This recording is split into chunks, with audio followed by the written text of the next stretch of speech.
England head to the Frankfurt Arena on Thursday evening for their second match of Euro 2024 against Denmark. And after an initially promising but eventually cagey display against Serbia on Sunday evening, there are plenty of questions for Gareth Southgate to answer. In this video, I'm going to take a look at what to expect from the Danes following their 1-0 draw against Slovenia and discuss how the Three Lions will likely set up for this fixture. After finishing bottom of a group of France, Australia and Tunisia at the Qatar World Cup 18 months ago, Euro 1992 champions Denmark will be hoping to channel their Euro 2020 dark horse form once again this summer. A tournament, of course, which saw them fall just short of a place in the final against Italy following their 2-1 loss to England at Wembley in the semi-finals. Qualifying for this summer's Euros was never going to be too difficult a task on paper in a group consisting of Slovenia, Finland, Kazakhstan, Northern Ireland and San Marino, though it's worth noting they only pipped Slovenia on equal points to the top spot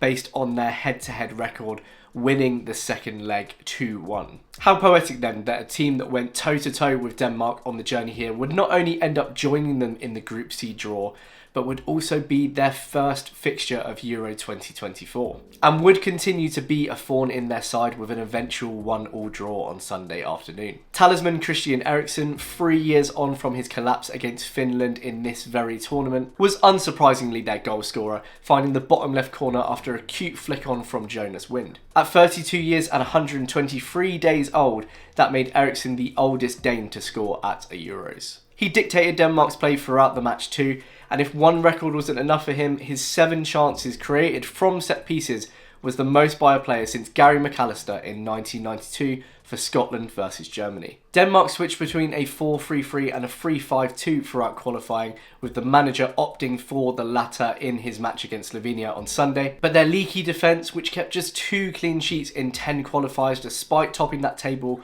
once again reared its head. And the match played out not too dissimilar to the increasing pressure of Serbia against England, with Slovenia building towards a powerful Erik Janza equaliser on 77 minutes and very nearly snatching a winner at the death. It's a result that has given England a nice 2-point cushion at the top of the group after just 1 match played, showing Denmark's fragility at the back despite the experience of Vestergaard, Christensen and Andersen. But there are of course things for England to worry about in a match in which we can secure our place into the round of 16. For example, there is Denmark's tendency to play in this 3-5-2 formation, which although you would think they would be more likely to set up in an attacking shape in arguably the most crucial tie of the group, they probably will stick with. Especially given England do traditionally struggle to break down a back 5, and they found themselves pinned back in the second half of the Serbia match by those high wing backs. And Denmark pose more attacking threat than Serbia too. Their XG of 1.66 is both higher than our first opponents who got 0.18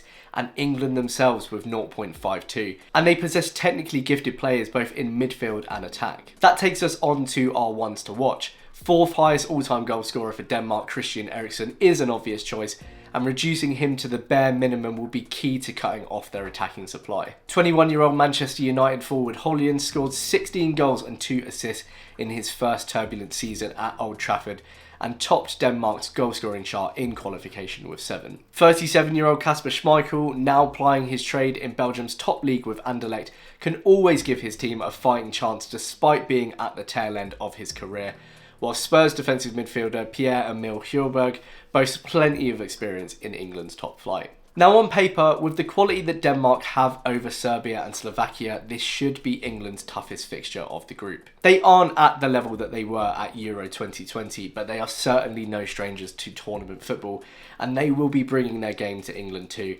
especially having dropped points in that opening fixture. What that means for an England side that regressed considerably against Serbia after Bellingham found the net for the opener is yet to be seen, and with that imperfect performance there are decisions to be made for Southgate. Is Luke Shaw, who made the bench on Sunday, ready to come in for some minutes? Will Foden remain out on that left wing where he really struggled to impact the game on Sunday? And will Alexander-Arnold remain in midfield against a team that could punish his defensive mistakes? Southgate made just 1 change in the group stages of Euro 2020 and only 3 at the 2022 World Cup, with one being to allow the initially injured Kyle Walker to return to the starting lineup. He is a manager that doesn't tend to shift towards wholesale changes, and so I imagine we will see another very similar lineup to the one that played against Serbia, without a maximum Alexander-Arnold being swapped out for another midfielder, most likely his substitute Conor Gallagher. All that leaves left is a prediction, and for this one I am going for 2-1 England. Denmark, despite that back five, are going to come out and attack England. They need the points on the board if they're going to qualify from the groups. That should open up the game more, and that should benefit us in attack too.